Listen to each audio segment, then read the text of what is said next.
Hi hello నమస్తే welcome to election ground report. నేను Pranay.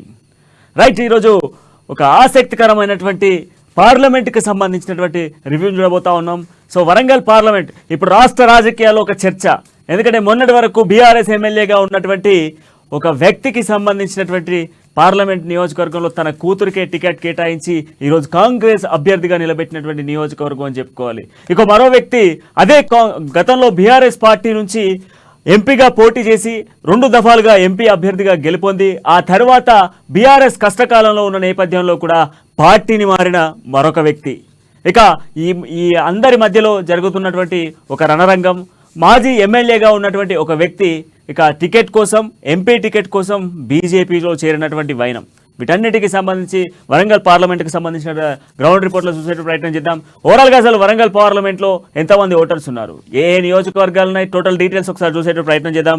Right, Warangal పార్లమెంట్కి సంబంధించి 2015లో మొత్తం ఓటర్ల సంఖ్య 15,37,781 మంది ఓటర్స్ ఉండగా ఇందులో గత 2019 ఎన్నికల్లో ఏ పార్టీ గెలిచింది అండ్ దాంతో పాటుగా గెలిచినటువంటి వ్యక్తి ఎవరు, ఓటింగ్ శాతం ఎంత ఒకసారి తెలుసుకునే ప్రయత్నం చేద్దాం.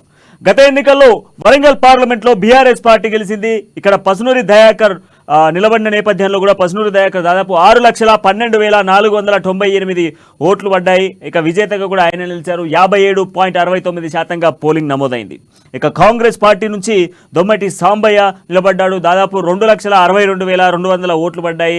పోలింగ్ శాతాన్ని మనం చూసుకుంటే 24.7గా నిలిచింది. ఇక బీజేపీ నుంచి చిత్తం సాంబమూర్తి 83,707 ఓట్ల ఆధిక్యంలో ఉన్న సిచ్యువేషన్స్ 2019లో ఉన్న పరిస్థితులు. ఇక వరంగల్ పార్లమెంట్ అంటేనే ఎస్సీ రిజర్వేషన్. ఇక్కడ దాదాపుగా కూడా ఓటర్ల సంఖ్య కూడా ఎక్కువగానే చెప్పుకోవాలి. 2024 నాటికి ఇక్కడ ఓటర్ల జాబితా మరింతగా పెరిగిన సిచ్యువేషన్స్ ఉన్నాయి. దాదాపు 18,24,446 మంది ఓటర్స్ అయ్యారు. దీంట్లో దాదాపు గత ఎన్నికలతో పోల్చుకుంటే ఈసారి దాదాపు 2,86,781 ఓట్లు పెరిగిన సిచ్యువేషన్స్ కూడా కనబడతా ఉన్నాయి. గత ఏడాదితో పోల్చుకుంటే ఈసారి దాదాపు చాలా వరకు పెరిగినటువంటి సిచ్యువేషన్స్ కూడా ఉన్నాయి. దాంట్లో ఈ ఓటర్స్లలో దాదాపు మహిళా ఓటర్సే ఎక్కువ శాతం కూడా ఈ పార్లమెంట్లో ఉంటుంది. రైట్, మహిళా ఓటర్లకు సంబంధించి దాదాపు 33,227 మంది మహిళా ఓటర్సు ఇక్కడ గణనీయంగా ఉంటారు.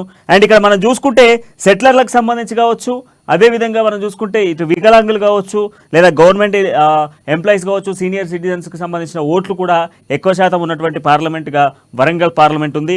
అండ్ దీనికి సంబంధించి మనం చూస్తే ఏ నియోజకవర్గాలు ఈ పార్లమెంట్ పరిధిలో వస్తాయి అనేది ఒకసారి చూద్దాం. స్టేషన్ గన్పూర్ ఎస్సీ కాన్స్టిట్యున్సీగా ఉంది. అండ్ అదేవిధంగా పాలకుర్తి, పరకాల, వరంగల్ వెస్ట్, వరంగల్ ఈస్ట్తో పాటుగా వర్ధన్నపేట ఎస్సీ కాన్స్టిట్యున్సీతో పాటు భూపాలపల్లి, దాదాపు మొత్తం కూడా 7 కాన్స్టిట్యున్సీలు కూడా ఈ పార్లమెంట్ పరిధిలో వస్తాయి. ఈ పార్లమెంట్ పరిధిలో మనం ఒకసారి చూసుకుంటే ఇక్కడ దివ్యాంగులకు సంబంధించినటువంటి అత్యధిక ఓట్లు ఉన్నటువంటి నియోజకవర్గం స్టేషన్ గన్పూర్గా ఉంది. స్టేషన్ గన్పూర్లో మొత్తం దివ్యాంగులకు సంబంధించిన ఓట్లు 5,618 ఓట్లు అధికంగా ఉంటాయి. ఇక దాని తర్వాత మనం చూస్తే పాలకుర్తిలో కూడా మనం చూసుకోవచ్చు సీనియర్ సిటిజన్స్కి సంబంధించి దాదాపు 2,400 మందికి సంబంధించినటువంటి సీనియర్ సిటిజన్స్ ఓట్లు ఉంటాయి.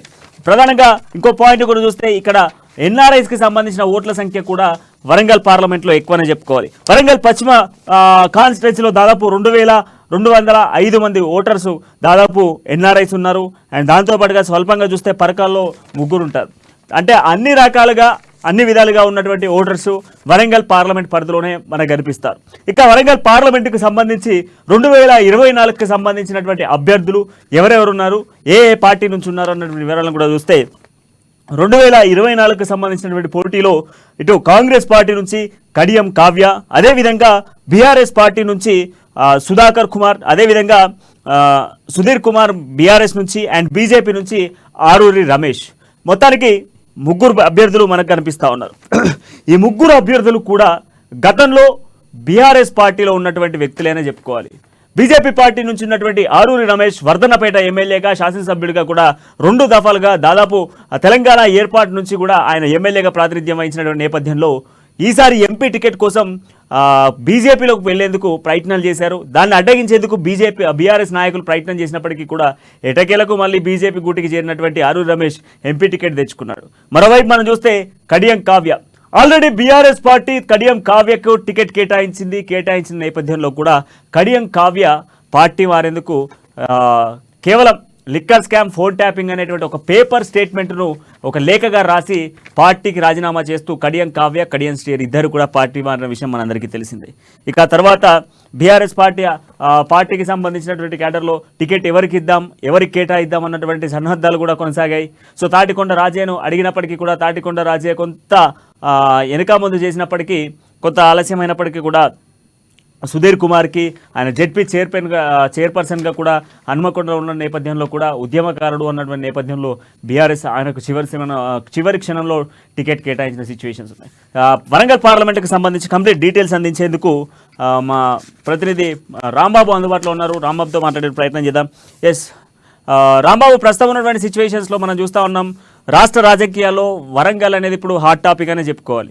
వరంగల్ పార్లమెంటుకు సంబంధించి ఒక ఆయన మాజీ ఎమ్మెల్యే, మరొక ఆయన మనం చూస్తే ఇదే పార్టీలో గెలిచి పక్క పార్టీకి జంప్ అయి తన కూతురికి టికెట్ తెచ్చుకున్న ఆయన, మరోవైపు చూస్తే ఉద్యమకారుడు అంటూ కూడా మరొక వ్యక్తి కనబడతా ఉన్నారు. సో వరంగల్ పార్లమెంటుకి సంబంధించి 7 నియోజకవర్గాల ప్రజలు ఏమనుకుంటా ఉన్నారు, ఈసారి ఎవరికి పట్టం కట్టేటువంటి అవకాశాలు కనబడతా ఉన్నాయి? ప్రణయ్, వరంగల్ పార్లమెంట్ కి సంబంధించినటువంటి అంశంలో ఇప్పటికే 3 నిలబడ్డటువంటి అభ్యర్థులు కూడా గతంలో బీఆర్ఎస్ పార్టీకి సంబంధించినటువంటి వ్యక్తులే. ప్రస్తుతం కడియం కావ్య అటు బీఆర్ఎస్ లో టికెట్ కేటాయించిన తర్వాత టికెట్ ను క్యాన్సిల్ చేసుకొని మరి కాంగ్రెస్ పార్టీలోకి రావడం, వెంటనే ఆ టికెట్ కూడా కేటాయించినటువంటి పరిస్థితి ఉంది. ఆ తర్వాత ఇటు మరొక అభ్యర్థి ఆరూరు రమేష్ కూడా బీఆర్ఎస్ పార్టీకి సంబంధించినటువంటి వ్యక్తి, అతను కూడా ఇటు ఎంపీ టికెట్ ప్రయత్నం చేయడం జరిగింది. చివరి క్షణంలో ఇటు పార్టీ మారడం లేదని చెప్పి తర్వాత వెంటనే ఢిల్లీకి వెళ్లి పార్టీ కూడా మారినటువంటి సందర్భం ఉంది. బీజేపీలోకి వెళ్ళడమే వెంటనే టికెట్ కూడా ఇచ్చినటువంటి పరిస్థితి. మరొక వ్యక్తి హన్మకొండ జడ్పీ చైర్మన్, బీఆర్ఎస్ పార్టీకి సంబంధించిన నేత సుధీర్ కుమార్, వీళ్ళు 3 కూడా గతంలో బీఆర్ఎస్ పార్టీకి సంబంధించినటువంటి వ్యక్తులే. ఇటు కడియం కావ్య మాత్రం కాంగ్రెస్ పార్టీ నుండి, ఆర్ రమేష్ బీజేపీ నుండి, సుధీర్ కుమార్ మాత్రం బీఆర్ఎస్ పార్టీ నుండి పోటీ చేస్తా ఉన్నారు. 3 కూడా ఒక ప్రత్యేకత ఉన్న వీళ్ళ 3 కూడా ఒక ప్రత్యేకత ఉన్నది. వీళ్ళ 3 కూడా అంటే కడియం శ్రీహరికి సంబంధించినటువంటి ఇటు స్టేషన్ గన్పూర్ నియోజకవర్గంలో కడియం శ్రీహరి గతంలో తాటికొండ రాజయ్యను కాదని చెప్పేసి టికెట్ ఇవ్వడం జరిగింది. టికెట్ ఇవ్వడమే కాకుండా కడియం శ్రీహరి కూడా గెలిచినటువంటి సందర్భం 2023 ఎలక్షన్ లో మనం చూసాము.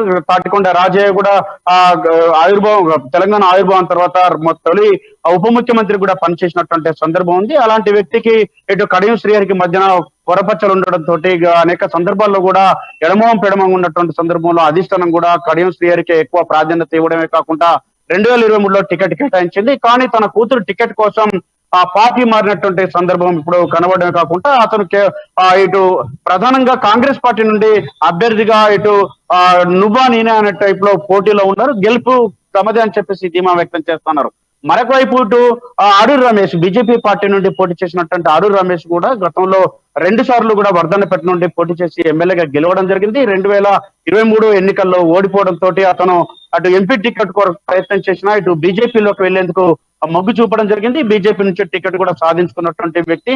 ఇతను కూడా గతంలో బీఆర్ఎస్ కు సంబంధించినటువంటి వ్యక్తి. ప్రధానంగా ఈ యొక్క జిల్లాకు సంబంధించినటువంటి అంటే ముఖ్యంగా ఈ పార్లమెంట్ కు సంబంధించినటువంటి 2009 నుండి డీలిమిటేషన్ అయింది. డీలిమిటేషన్ తర్వాత 4 సార్లు ఎస్సీకి అంటే రిజర్వ్డ్ అయిన తర్వాత ఈ ఎన్నికల్లో మొత్తం కూడా ఇటు బీఆర్ఎస్ పార్టీ 2009 నుండి అంటే 2009లో సిరిసిల్ల రాజయ్య గెలిచినటువంటి పరిస్థితి. ఆ తర్వాత జరిగినటువంటి 2014, 2015, 2019లో జరిగినటువంటి ఎన్నికల్లో ఇటు బీఆర్ఎస్ పార్టీ విజయం సాధించింది. పసునూరి దయాకర్ విజయం సాధించడం జరిగింది. ఒకసారి కడియం శ్రీహరి కూడా ఎంపీగా గెలిచినటువంటి పరిస్థితి ఉన్నది. మొత్తానికైతే ఈ యొక్క నియోజకవర్గం 1952లో ఏర్పడ్డ తర్వాత టిఆర్ఎస్ అంటే కాంగ్రెస్ పార్టీ మొత్తం 8 సార్లు గెలిచింది. అదేవిధంగా టీడీపీ 5 సార్లు గెలిచింది. టిఆర్ఎస్ 4 సార్లు గెలిచింది. పీపుల్స్ డెమోక్రటిక్ ఫ్రంట్ ఒక్కసారి గెలిచింది. అదేవిధంగా తెలంగాణ ప్రజా సమితి ఒకసారి గెలిచింది. మొత్తంగా ఇటు కాంగ్రెస్ పార్టీ యొక్క వరంగల్ పార్లమెంటు పరిధిలో బలంగా ఉందని చెప్పుకోవచ్చు. ఎందుకంటే ఇప్పుడున్నటువంటి 7 నియోజకవర్గాల్లో కూడా ఒక బీఆర్ఎస్ పార్టీ స్టేషన్ గన్పూర్ లో మాత్రమే గెలిచింది. మిగతా అన్ని నియోజకవర్గాల్లో కూడా కాంగ్రెస్ పార్టీ గెలిచింది. గెలిచినటువంటి స్టేషన్ గన్పూర్ లో గెలిచినటువంటి కడియం శ్రీహరి కూడా కాంగ్రెస్ పార్టీలో చేరడంతో మొత్తం 7 నియోజకవర్గాలు కాంగ్రెస్ పార్టీ చేతిలో ఉన్నాయి. మొత్తానికి ఇప్పుడున్నటువంటి పరిస్థితుల్లో ఓటింగ్ చూసుకుంటే కూడా బీఆర్ఎస్ పార్టీకి 7 నియోజకవర్గాల్లో కలిపి 5,30,000 3,298 ఓట్లు రావడం జరిగింది. అదేవిధంగా కాంగ్రెస్ పార్టీకి 6,63,556 ఓట్లు రావడం జరిగింది. బీజేపీ పార్టీకి కేవలం 1,57,802 ఓట్లు మాత్రమే రావడం జరిగింది. అంటే బీఆర్ఎస్ పార్టీ మీద కాంగ్రెస్ పార్టీ 1,30,000 పైచిలకు మెజారిటీతో ఈ నియోజకవర్గంలో ఓట్లు సాధించింది. ఇక బీజేపీకి చూసుకుంటే 5 లక్షల ఓట్లతోటి, అంటే ప్రధానంగా కాంగ్రెస్ పార్టీకి బీజేపీ పార్టీకి చూసుకుంటే 5 లక్షల ఓట్లు వెనుకబడి ఉంది. అంటే ఈ నియోజకవర్గంలో ప్రధానంగా కాంగ్రెస్ పార్టీ అత్యధిక స్థానాల్లో గెలవడే కాకుండా భారీ మెజారిటీతోని గెలిచినటువంటి పరిస్థితి ఉన్నది. కాబట్టి 7 ఎమ్మెల్యేలు కూడా కాంగ్రెస్ పార్టీకి సంబంధించినటువంటి వ్యక్తులు ఉండడంతో కాంగ్రెస్ పార్టీకి కలిసి వస్తుందని చెప్తున్నారు. మరొక వైపు స్టేషన్ గన్పూర్ ఇప్పటికే 2వ స్థానంలో కాంగ్రెస్ పార్టీ ఉన్నది. అప్పుడు బీఆర్ఎస్ గెలిచింది కాబట్టి ఇప్పుడు బీఆర్ఎస్ లో గెలిచినటువంటి శ్రీహరి కూడా కాంగ్రెస్ పార్టీకి రావడంతో అత్యధిక ఓట్లు స్టేషన్ గన్పూర్ నుండి పడతాయని చెప్పేసి భావిస్తున్నారు. మరొక వైపు వర్ధన్నపేట నుండి ఇటు ఆడూరు రమేష్ తన సొంత నియోజకవర్గం కాబట్టి ఇప్పటికే అక్కడ కూడా వర్ధన్నపేట నియోజకవర్గంలో గతంలో కూడా సుమారుగా 20,000 ఓట్లకు పైచిలకు మెజారిటీని ఇటు నాగరాజు అక్కడ గెలవడం జరిగింది. కాబట్టి ఈసారి పార్లమెంట్ అభ్యర్థిగా ఆడూరు రమేష్ నిలబడంతో తనకు కలిసి వస్తుందని చెప్తా ఉన్నారు. కానీ ఎస్సీ రిజర్వ్డ్ సంబంధించినటువంటి స్టేషన్ గన్పూర్ వర్ధన్నపేట నియోజకవర్గంలో ఇటు దళితులు, క్రిస్టియన్స్, మైనారిటీస్ అందరూ కూడా కాంగ్రెస్ పార్టీ వెంటనే ఉంటారని చెప్పి భావిస్తున్నారు. అదేవిధంగా ఈ 2 ఎమ్మెల్యేలు కూడా ఇప్పుడు కాంగ్రెస్ కోటాలో ఉన్నాయి కాబట్టి రిజర్వ్డ్ కేటగిరీలో ఈ ఓట్లు భారీ ఎత్తున కాంగ్రెస్ పడతాయని చెప్పి భావిస్తున్నారు. మరొక వైపు బీజేపీ పార్టీకి సంబంధించి చూసుకుంటే ఒక 2 నియోజకవర్గాలు, అది కూడా పర్కాలకు సంబంధించి 38,735 ఓట్లు, అదేవిధంగా వరంగల్ వెస్ట్ లో 30,826 ఓట్లు, వరంగల్ ఈస్ట్ లో 52,105 ఓట్లు. అంటే ఈ 3 నియోజకవర్గాల్లో కొన్ని 30,000 పైచిలకు ఓట్లు పడడం జరిగింది. అంటే బీజేపీకి 3 నియోజకవర్గాల్లో కొంత వరంగల్ పట్టణంలో హన్మకొండ, వరంగల్, ఇటు పరకాలకు సంబంధించినటువంటి ఈ 3 నియోజకవర్గాల్లో కొంత బలంగా ఉంది. మిగతా నియోజకవర్గాల్లో కాంగ్రెస్ అంటే బీజేపీ పార్టీకి ఇటు గత అసెంబ్లీ ఎన్నికలు చూసుకుంటే పాలకుర్తిలో 4,984 ఓట్లు మాత్రమే రావడం జరిగింది.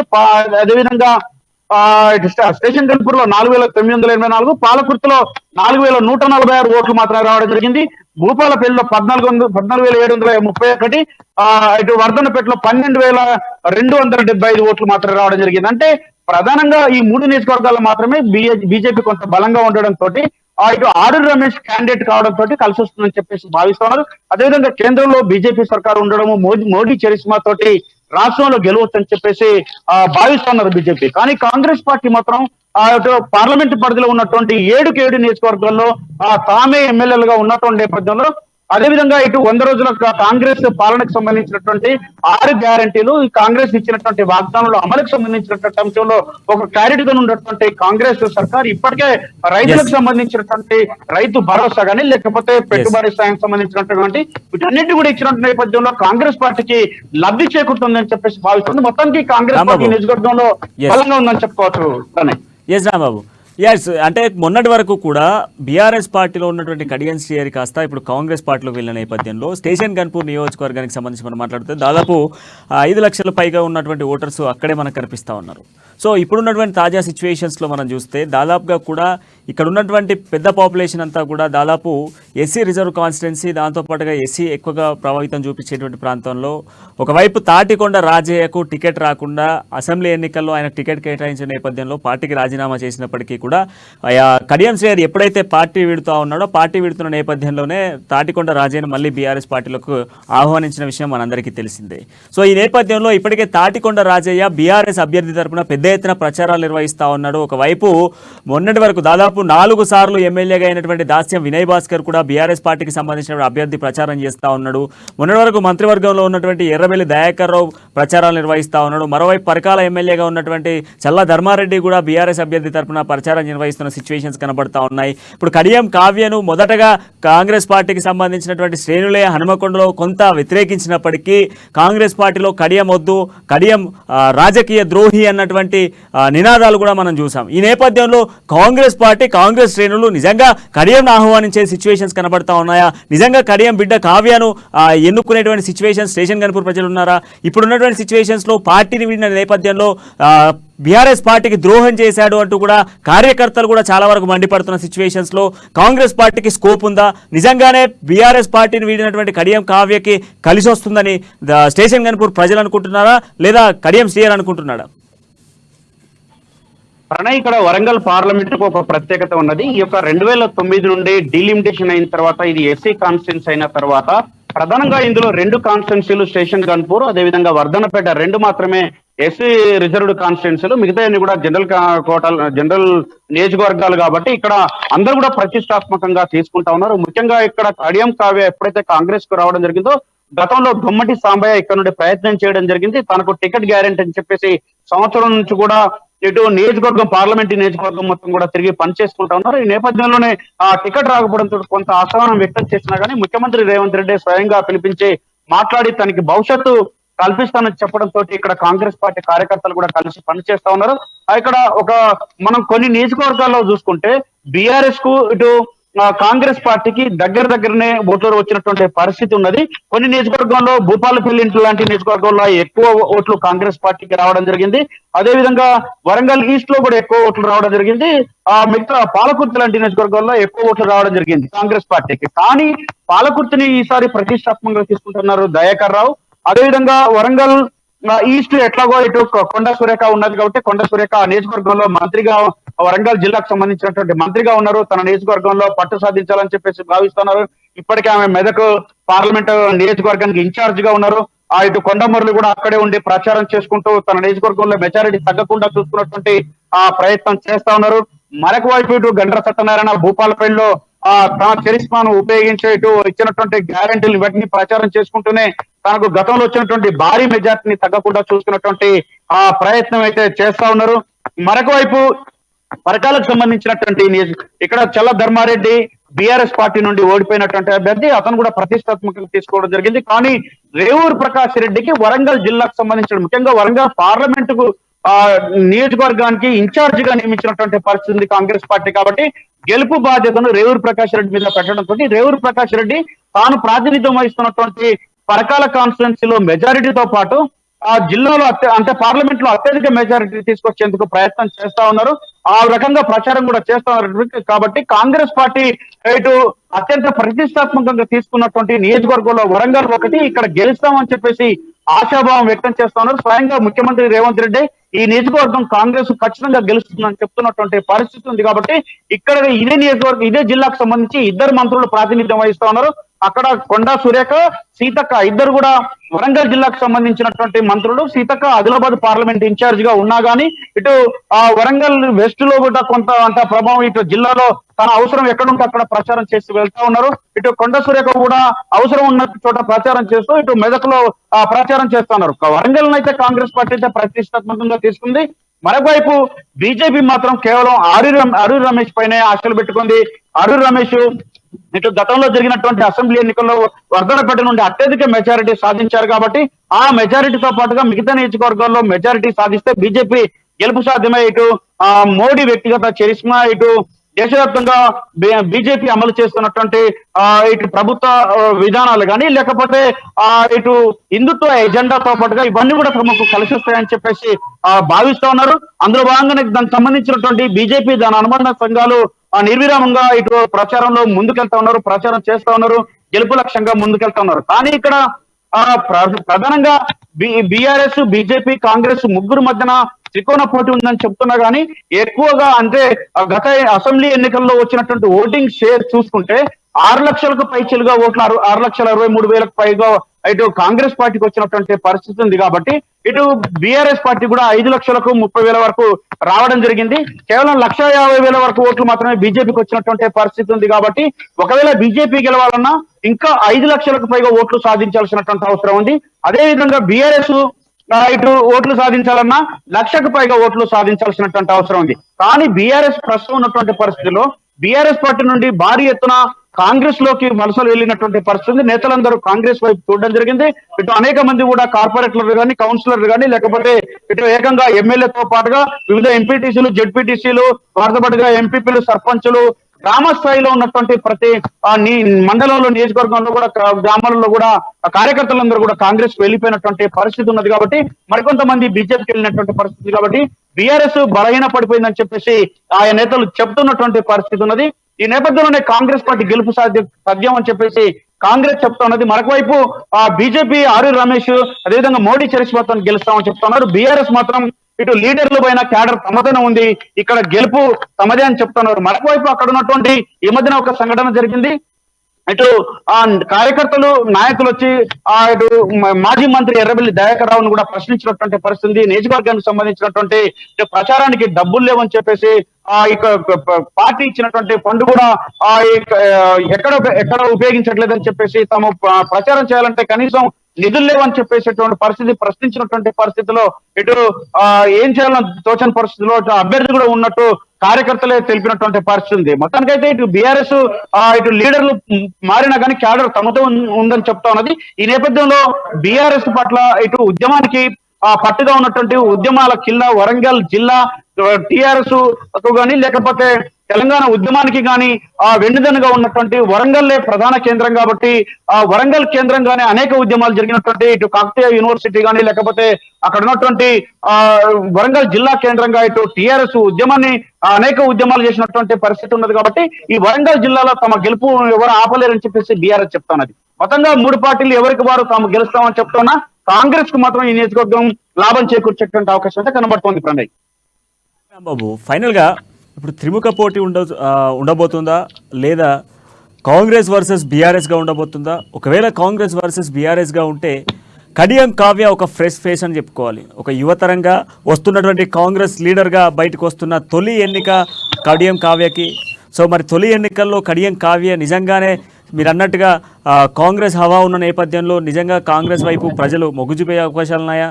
సో బీఆర్ఎస్ క్యాడర్ కొంత పెంపు చేసుకున్నప్పటికీ నేతలు లేనప్పటికీ క్యాడరే మా బలం అంటున్నటువంటి బీఆర్ఎస్ మాటలు నిజంగా పోతున్నాయా లేదా త్రిముఖ పోటా లేకపోతే బీఆర్ఎస్ లేదా కాంగ్రెస్ మధ్యలో ఉండేటువంటి అవకాశాలు ఉన్నాయా?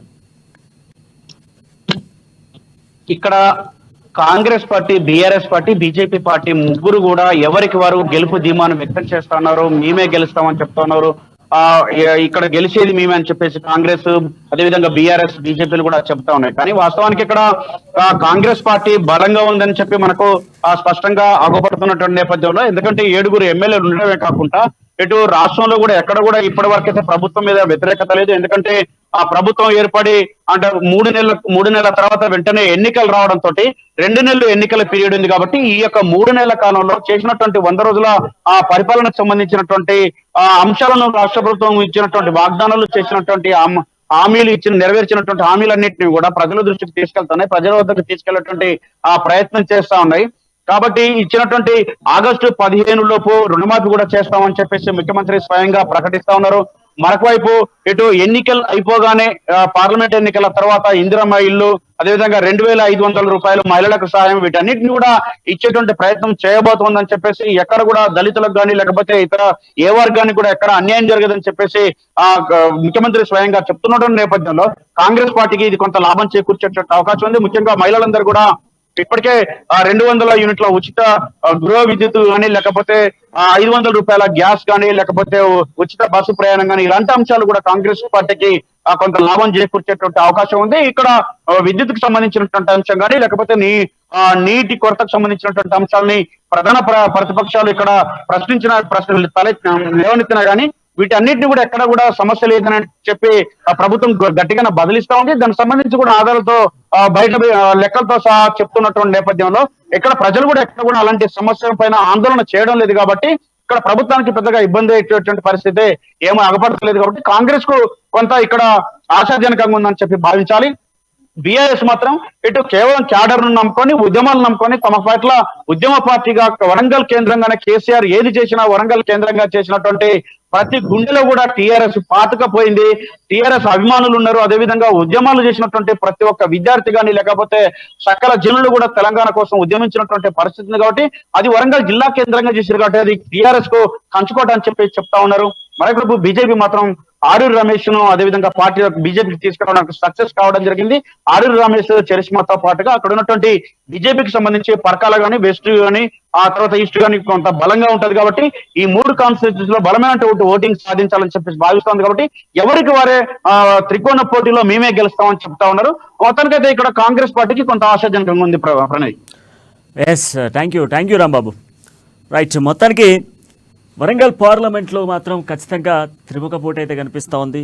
అయితే ప్రధానంగా మనం చూస్తే 2-3 కాన్స్టిట్యున్సీలో ప్రధానంగా ఇటు వరంగల్ ఈస్ట్తో పాటుగా భూపాలపల్లిలో కొంత బీజేపీ ప్రభావితం ఉండొచ్చు అండ్ దాంతోపాటుగా వరంగల్ పశ్చిమలో కూడా ఈ 3 నియోజకవర్గాల్లో కొంత బీజేపీ ప్రభావితం అయితే ఉంటుంది. ఇక మిగతా 4 నియోజకవర్గాల్లో కొంత బీఆర్ఎస్ కాంగ్రెస్ ప్రభావితమే ఉన్నటువంటి అవకాశాలు అయితే కనబడతా ఉన్నాయి. ఎందుకంటే ప్రధాన లీడర్స్ అంతా కూడా అటు వరంగల్ ఈస్ట్తో పాటుగా వరంగల్ వెస్ట్, అదేవిధంగా మనం చూసుకుంటే భూపాలపల్లిలో బీజేపీకి సంబంధించిన నేతల నేపథ్యంలో కొంత బీజేపీకి ఓటింగ్ పెరిగేటువంటి అవకాశాలు అక్కడ కనిపిస్తూ ఉన్నాయి. ఇక తర్వాత కాంగ్రెస్ వర్సెస్ బీఆర్ఎస్గా మారేటువంటి అవకాశాలు కూడా కొంత కనిపిస్తూ ఉన్నాయి. ఎందుకంటే స్టేషన్ గన్పూర్ ప్రజలు మరి ఈసారి ఎవరిని పట్టం కట్టాలనుకుంటున్నారు. దాదాపు కొంత ఓటింగ్ పర్సెంటేజ్ ఎక్కువగా ఉన్నటువంటి నియోజకవర్గంగా స్టేషన్ గన్పూర్ ఉన్న నేపథ్యంలో ఆ స్టేషన్ గన్పూర్ ప్రజలకు సంబంధించిన ఓట్లు కూడా కొంత కీలకంగా మారేటువంటి అవకాశాలు కూడా కనబడుతున్నాయి. ఏదేమైనప్పటికీ Congress or BRS or BJP ఏం జరగబోతోంది కంప్లీట్గా కూడా మరో 2 రోజుల్లో ఎవరు ఎటువైపు అనేది కూడా మనకు తెలిసబోతా ఉంది. మొత్తానికైతే ఇది మనకు వరంగల్ పార్లమెంట్కి సంబంధించి